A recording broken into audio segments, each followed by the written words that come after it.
For Auditing, the always positive new music review show hosted by a French professor who's doing a little extra bonus episode. Merry Christmas for those of you who celebrate on this day. I'm going to be talking about the new song My Golden Years by the Lemon Twigs. And I'm excited to do this because I'm going to simultaneously delight and enrage people in equal measure. You see, of all the albums I did in review last year, the number one album that I get just, not anger, right? Because Lemon Twigs are all about good feeling. But as close as you can get to happy anger, that's how people have been about the fact that I ignored that album. Now, I didn't ignore it. I listened to it like once. I didn't quite get it, and then time moved on, and time moved on. I did other stuff. And listen, I'm going to get to it. I'm going to do it this week, as a matter of fact. I'm going to go to the Record Archive in Rochester, New York, and hopefully find the album and buy it before I even listen to it, just based on the song that I listened to this morning, their new song that came out last week. What do you think of my new location, by the way? This isn't going to be permanent. This is in my funk basement.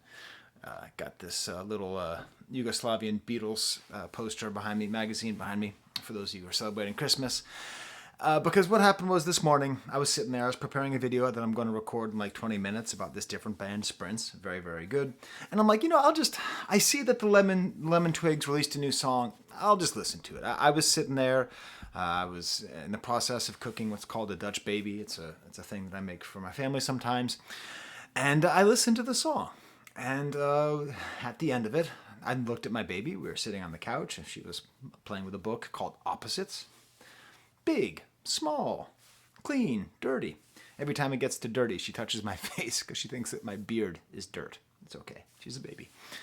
And I just say to my baby, that was a good song. That's a good song.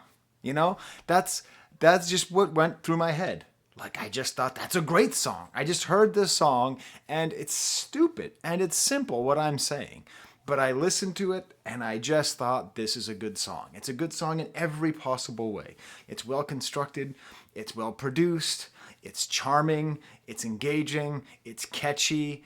And what I'm going to do is, I'm not going to look up anything about this band. Okay, I know that they are related. They have the same last name. I can tell that from the credits. I'm going to assume they're brothers because they're of the same age. Maybe they're cousins. I don't know. My last video was about a father and son team. The video about the big hit album. I don't know why y'all aren't watching it. Seriously, like FRFR, as you kids say. It's some of my best work about the criminal justice system and the importance to celebrate people who have managed to break the cycle of trauma. But whatever it is, these brothers that are in the Lemon Twigs, it starts with a D. D'Antonio? Doesn't matter. I'll know by next week. This song is just the introduction, right? And looking at the credits, they play every single instrument, which is super exciting to me because I love when musicians are able to play every instrument, but having there be more than one, having it be like, two Tame Impalas in one band, that's super awesome. And what I heard from this was just that joy, just that sense of this is a good song. I heard the Beatles, obviously, I heard the Byrds, obviously I heard the Beach Boys, but it's not simply aping. And that's it's such a fine line, It's part of what my job is. Not my job, this is my hobby. My job is I'm a French professor. This is a hobby I picked up in the lobby. But part of my hobby, part of my dedication to being a part-time music critic, is figuring out how do I even define what separates a band like this from Greta Van Fleet, okay? What is that dividing line between aping and progressing? I had the same question with Geese. All I can say is it's a feeling. For the most part, it's a feeling. I feel the integrity in this music. I feel the joy. I feel that they're making old style music, but they're making it honestly, not ironically. Instrumentation is very in that Beatles, Byrds. So if you don't know, by the way, just if you don't know, maybe you don't know. There's different kinds of guitars, and different kinds of guitars make different sounds. In general, people who want to make harder sounds use Gibsons. In general, people who want kind of a cleaner sound that can also get rockier use Fender, right? But Rickenbacker, or as my friend used to call Rickenbacker, is when you want to play jangly music. It's a German company which the Beatles used. I think they used them because they played so much music in Germany. And then because the Beatles used them, I think that's why the Byrds used them and why everybody who wants to be as cool as the Beatles gets those big semi-hollow guitars that have that great jangly quality. And this has that Reeky polka feeling all over the place. Guitars are tracing out the sustained notes. I'm tempted to go grab a guitar over there and show you, but that's like where you go do do do do do do. Like you can just play the same chord and add little things on there. There's all these harmonies all over the place. Very Beach Boys inspired harmonies, you know, like the kind of super high. I think Brian Wilson is the guy who gets those super duper high voice. And actually, you know what? I'm going to go ahead and guess that they're brothers because that would make this just so cool how the Beach Boys were often brothers. Hopefully they don't have some kind of tragic backstory about their father being an abusive monster like the Beach Boys did. But before I get to the song, I'm doing a little minute thing. God, that's really... How do I get that to not reflect like that? It looks cool, but yeah, I gotta get rid of that. Now there's just a sad little pin in there. It's okay. Check out my comic book stuff, huh? Bet you didn't know I had retro comic book gear in my basement. So what the band themselves say is this. My Golden Years channels the 60s jangle pop of the Beach Boys and the Byrds for listening experience, to be sure to banish those winter blues.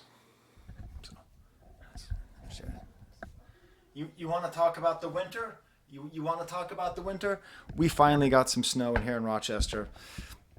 Regardless of the change in climate, there is still some snow. First plow of the season. And dear God, they did it, okay? And I get it, okay? We live in a cynical age. We live in a cynical time. I get it, all right? I want to fold my arms, and I want to listen to Arm & Hammer, and I want to chew on tinfoil. I get it. I'm that way too. But, you know, you can't be cynical all day, every day, right? You can't be. You just can't be cynical all day, every day. That's not to say that being cynical is good or bad. You just can't be cynical all day, every day. And this music perfectly does what it says it's going to do. It is a song to banish the winter blues. I almost never post videos to my personal Facebook of new music because, frankly, most of my friends are my age and older. Most of them have suffered mid-20s music death, and they think that all the new stuff is trash. But I'm sure this would appeal to them. They also said the following funny quote. I think that people who like Mark Ruffalo might like the song. Now, that's very funny because everybody likes Mark Ruffalo.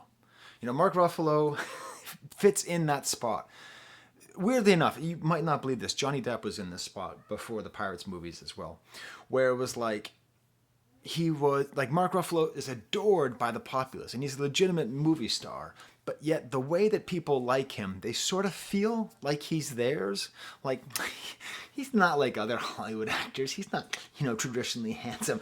I think he's handsome. Hey, people who are attracted to men, I hate to tell you, you're not original in thinking that Mark Ruffalo is hot. Dude's a beefcake. Been a beefcake for 20 years, okay? So what was that movie? In My Room? God damn. He's a handsome man. And he's been a handsome man. But he's just a little bit not Brad Pitt to the point where people get to enjoy how handsome he is without thinking, he's just John Hamm or whatever. But it's a funny way to say it because this song is universal. There was a time, I'm going to sound super bitter, but there was a time when pop music was constructed in a way that was a little bit more musical than it is now. I'm not saying better or worse, but I'm saying with more attention to chord changes, musicality, instrumentation, pop music of the 60s and the 70s. The Beatles were a pop band, right? They were not really a rock band. They were a pop band. They became a rock band, but they were a pop rock band, okay? So that's really what this is, and that's why I'm excited for their Everything Harmony that I'm going to review that came next year.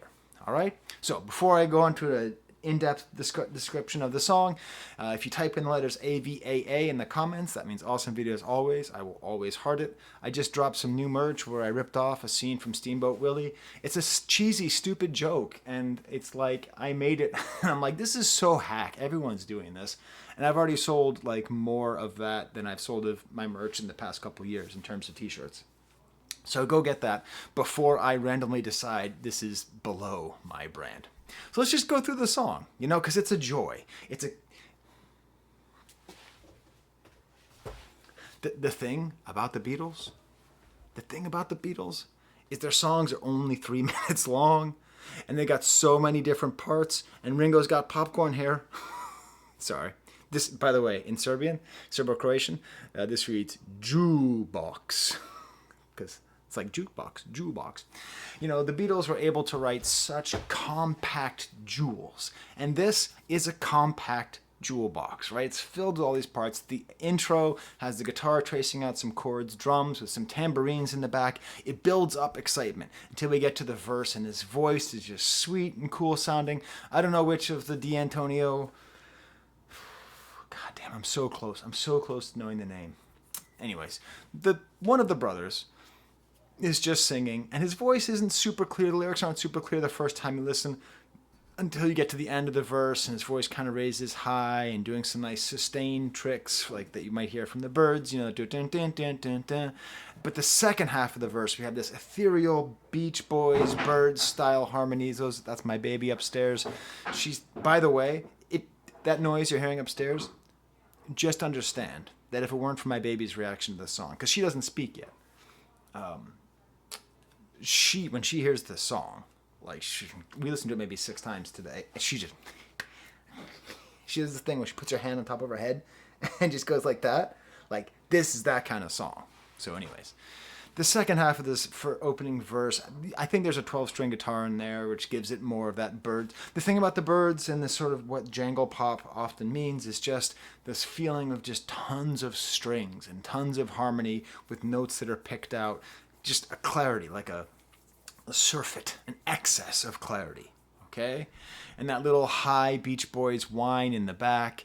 And then we get to the chorus. There's no chorus. There's no song parts to the song. It's this like non-repeated instance of saying, how can I get near it? It's a Baroque bit. It's a little Baroque, right? So by Baroque, I mean it's sort of polyphonic. It has a sense of being like almost in a round, and it just sounds like a little moment in a Beach Boys song, right? It sounds like a little tiny moment, but in a Beach Boys song, maybe it happened 2 or 3 times. This is what is called an instance, a one-time thing, and it's a beautiful moment because it only lasts for 2 lines, and then there's some claps. So bad, well no, and then it goes back to the verse, more layers, another instance where the guitar changes, becomes way more Byrds-like, thinking back on how many times I cried.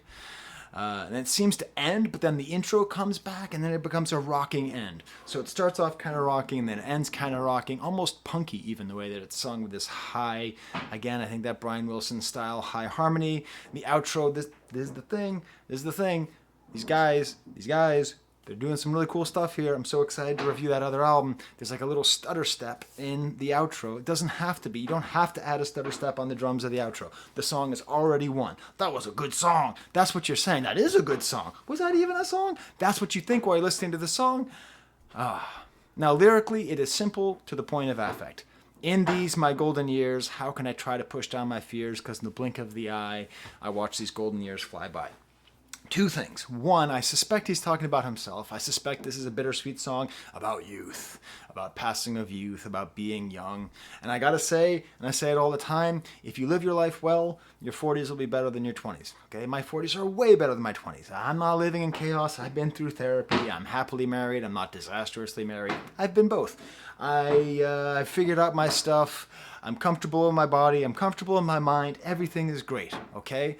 You don't let your 20s be your best years, okay? Just get through them. They're like adolescence, but you have more autonomy and yeah. Anyways, I'm not gonna harp on the fact that golden years actually applies to being over the age of 65. Those are your golden years. So like, is this a third-person song? No, he's just talking about this.